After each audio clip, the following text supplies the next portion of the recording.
ఎక్కడ ఏవో తప్పు చేసినా ఎక్కడ ఇన్వాల్వ్ కాలేదు. నేను నా పదేళ్ళు నేను చేసుకున్నా. నా దగ్గరికి ఏ పేదవాడు వచ్చినా ఖాళీ చేతులతో పంపలేదు.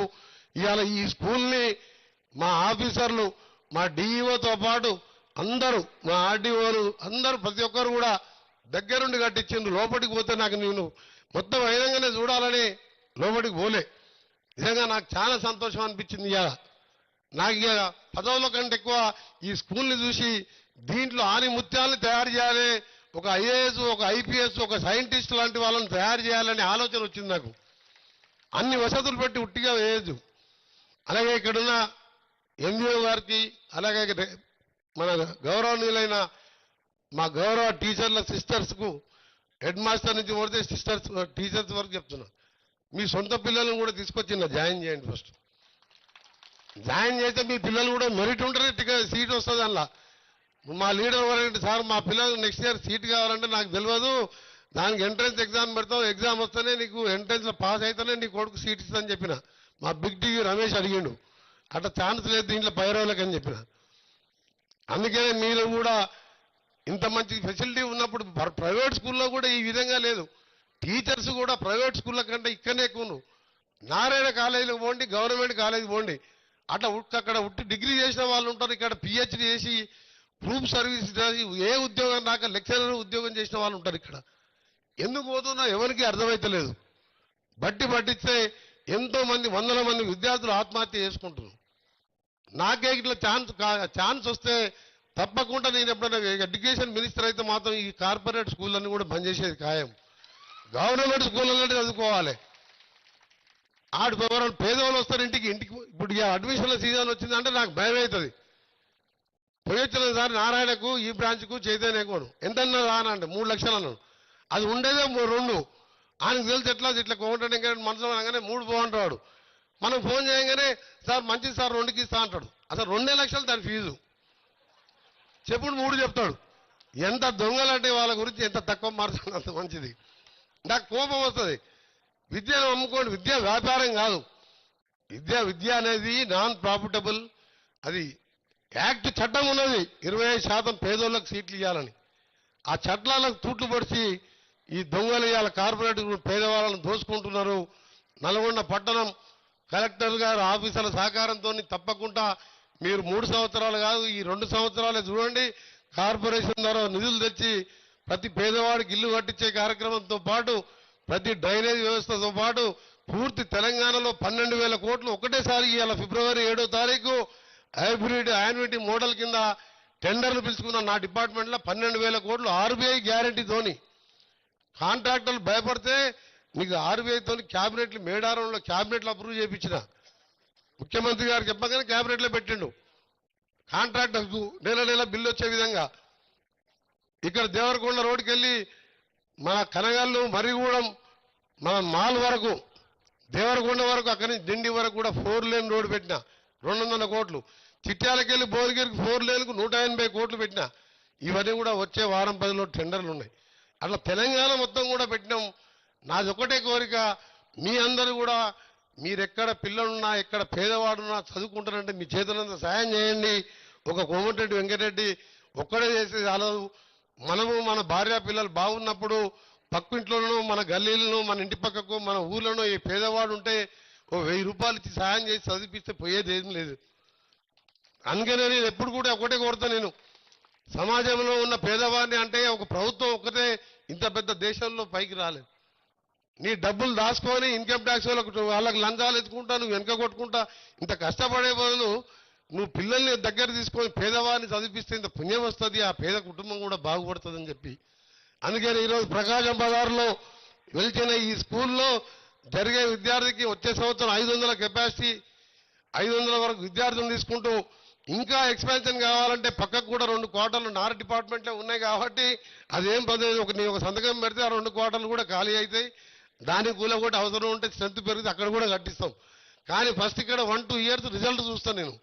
రిజల్ట్లో నేను అనుకున్న విధంగా పిల్లలు ఉత్సాహం చూపుతున్నా, టీచర్లు ఎంకరేజ్ చేస్తున్నా, కలెక్టర్ గారు మానిటర్ చేస్తున్నా, డిఓ గారు మానిటర్ చేస్తున్నా. ఇవన్నీ చూసిన తర్వాత ఆ బిల్డింగ్ని కూడా మొదలు పెట్టాలని నిర్ణయించుకున్నా. ఈలోపు ఈ జూనియర్ కాలేజీ, ఎన్జీ కాలేజు, ఎంపీఆర్తో పాటు యంగ్ ఇండియా స్కూల్ పూర్తి చేయడం, మహిళా సంఘాలతో పాటు మొన్ననే 5 కోట్లు పెట్టి సబ్స్టేషన్తో మన పెట్రోల్ బంక్ కలెక్టర్ గారు మేము విజిట్ చేయడం జరిగింది. అది ఏప్రిల్లో స్టార్ట్ చేస్తున్నాం. మహిళా సంఘాల వాళ్ళే నడిపించుకుంటారు. మరొకసారి పొద్దున్నే వచ్చి దాదాపు 12:30 అయింది. ఇప్పుడు హాస్పిటల్లో కొన్ని 30 లక్షలు పెట్టి ఈ కంటి చూపుతో మన కనగాల పిఎస్సిలో పెట్టినట్టు కంటి జబ్బు లేకున్నా సరే మీరు కూడా అందరూ పోయి టెస్ట్ చేసుకోవాలి. ఇంకా 30 ఏళ్ళకైనా నీకు జబ్బు వస్తుందా లేదా అని తెలుస్తుంది. ఆ మిషన్ తెప్పించిన వేరే దేశంకి వెళ్ళి దాంతోపాటు బ్లడ్ టెస్ట్ కూడా ఇస్తే 40 నిమిషాల్లో రిపోర్ట్ వస్తుంది. దాంతోపాటు ఈసీజీ మిషను ఆ 2-3 మిషన్లు కూడా కలెక్టర్ గారు నేను స్టార్ట్ చేయబోతున్నాం. దాంతోపాటు చివరిగా నాక్ building national academy of construction అంటే ఆర్ఎండ్బి శాఖ కిందనే 20 కోట్లతోని మీరు చూసిండ్రు. మన పాత ఐటీఐ దగ్గర బిల్డింగ్ కట్టి గ్రౌండ్ ఫ్లోర్ ఇవాళ ఓపెన్ చేస్తున్నాం. 60 మంది అక్కా చెల్లెళ్లకు కుట్టు మిషన్ ఇవ్వడం, అందులోనే అలా మార్బుల్ పాలిషింగ్ కానీ కార్ మెకానిక్ కానీ 4 ఫ్లోర్లలో 1000 మంది ట్రైనింగ్ ఇచ్చే విధంగా. దాంతోపాటు మన ప్రతి స్కూల్ కాలేజ్ పక్కకే మనం సెట్ఫిన్ కూడా పెట్టి దాదాపు నెలకు 800 మంది మహిళల్ని నేర్పిస్తున్నాం. ఇవన్నీ జరుగుతున్నాయి తప్ప నేను రోజు వచ్చి రోడ్ల మీద స్పీచ్లు చెప్పే అవసరం నాకు లేదు. నాకు బాధ్యత ఉంది. ఈసారే కాదు మళ్ళా జన్మలో కూడా మీకు ఎంత చేసినా తక్కువనే నేను. అందుకనే ఈ అన్ని కార్యక్రమాలు ఎక్కువ ప్రచారం చేయకుండా చేసుకుంటూ పోతున్నా. ఏ డిపార్ట్మెంట్లో అవసరం ఉన్నా నిధులు తెచ్చుకుంటున్నా. నేను తెలంగాణ కోసం మంత్రి పదవి వదిలిపెట్టిన వాడిని నా నల్గొండని మన హైదరాబాద్ వాళ్ళు కూడా వచ్చి నల్గొండ చూసి రావాలరా, నల్గొండ బాగుందని. లతీఫ్ షా గుట్ట కూడా ఇలా ఘాట్ రోడ్ సగం పూర్తయింది. అవతల బ్రహ్మంగారు గారి గుట్ట శివాలయం కూడా సగం పూర్తయింది. రేపు మీరు మే నెలలో కారేసుకొని కూడా పైకి పోయి ఆ దర్గాను దర్శించుకోవచ్చు. అటుపోతే శివాలయం దర్శించుకోవచ్చు, బ్రహ్మంగాన్ని దర్శించుకోవచ్చు. మీరు ఎప్పుడైనా ఊహించిందా 150 కోట్లతో ఘాట్ రోడ్ కడతా అని? అది మీకు చెప్పినా నేను ఇప్పుడు హామీ ఇచ్చిన్నా. ఇవన్నీ కూడా ఆ 2 గుట్టలు కూడా రోపేతో కూడా మన గుట్టల పిల్లలకు సాయంత్రం పూట కొంచెం టైం పాస్ కావాలని గడ్కరీ గారితో చెప్పి 200 కోట్లు రోపే కూడా పట్టిస్తున్నాం వాళ్ళకు. ఇవన్నీ కూడా ఎందుకంటే నన్ను నమ్మి నేను ఎవరో తెలియదు మామూలు రైతు కుటుంబంలో వచ్చిన వాడిని ఇంత పెద్ద నాయకులు చేసినప్పుడు మీ రుణం ఎన్ని చేసినా తీసుకోలేను, తప్పకుండా తీర్చుకునే ప్రయత్నం చేస్తానని తెలియజేసుకుంటూ ఈ స్కూల్ కోసం కష్టపడ్డ మేస్త్రి పెద్ద మేస్త్రి పేరు ఉండే ఇస్తారే కాదు ఇస్తారేనా హెడ్ మేస్త్రి రమేష్ వెంకటరెడ్డి హెడ్ మేస్త్రీలు వాళ్ళ కింద సిబ్బంది ప్రతి ఒక్కరు చెమట ఓడిచి నా ప్రెజర్కి ఇంకా తొందరగా రాత్రిపూట కూడా చేసిండు. వాళ్ళందరినీ కూడా అభినందిస్తూ ఇప్పుడు కలెక్టర్ గారితో వాళ్ళకు కొంచెం ఒకసారి సన్మానం చేపిస్తుందంటే మళ్ళీ ఇంకో స్కూల్ కట్టిస్తే జర గట్టిగా పనిచేయాలి వాళ్ళు. కలెక్టర్ గారు సన్మానం, ఎస్పీ గారు సన్మానం చేసిందంటే మళ్ళీ కొత్త స్కూల్కు పనిచేస్తారు వాళ్ళు. మీ అందరికీ 2 చేతులు ఎత్తి నమస్కరిస్తూ మీ అందరు కూడా బాగుండాలని, అక్కా చెల్లెళ్ళు, మా అన్న తమ్ముళ్ళు, ముఖ్యంగా పిల్లలు బాగుండాలని భగవంతుని ప్రార్థిస్తూ సెలవు తీసుకుంటాం. Thank you sir. తమ ఆశయాలకు అనుగుణంగా పనిచేస్తామని అమూల్యమైన సందేశాన్ని ఇచ్చినందుకు తమరికి ధన్యవాదాలు తెలియజేస్తూ గౌరవ కలెక్టర్ గారు మంత్రివర్యుల్ని చిరు సన్మానంతో వారిని సన్మానిస్తా ఉన్నారు. గట్టిగా చప్పట్లతో thank you sir, thank you so much. పూర్వ విద్యార్థులు స్టేజ్ దగ్గరికి రావాల్సిందిగా విజ్ఞప్తి.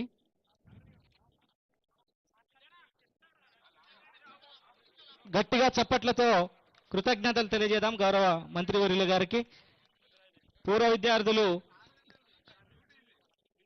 కురళ్ళ శ్రీనివాస్ సార్, గెస్టెడ్ ప్రధానోపాధ్యాయులు, మంత్రి గారి యొక్క చిత్రపటాన్ని ప్రముఖ చిత్రకారులు వారు, ఈ పాఠశాల పూర్వ విద్యార్థి గారు మంత్రి గారి చిత్రపటాన్ని మంత్రి గారికి వారి కొంచె నుండి జాలువారినటువంటి ఈఓ గారు గోడారెడ్డి నాకు 14 ఏళ్ళకెళ్ళి ఆయన all India world lecturers association vice president. ఇప్పటికీ కలెక్టర్ గారు వారు అదే కాలేజీలో రిటైర్గా ప్రిన్సిపాల్గా రిటైర్ అయ్యిండు. ప్రతి ఫౌండర్ సిఇఓ ఇచ్చి సిఇఓ నేను అడగంగానే తీసుకొని నాకంటే ఎక్కువ కష్టపడ్డాడు ఆయన. వారికి ప్రతీక్ ఫౌండేషన్ తరఫున మనందరి తరఫున వారికి నమస్కారాలు. బిల్డింగ్ ఇంజనీర్ గారైనటువంటి అలీ గారికి మరియు మల్లికార్జున్ గారికి మంత్రి గారి చేతుల మీదుగా ఓకే, నిర్మాణ బాధ్యతలు నిర్వహించినటువంటి సలీం గారు,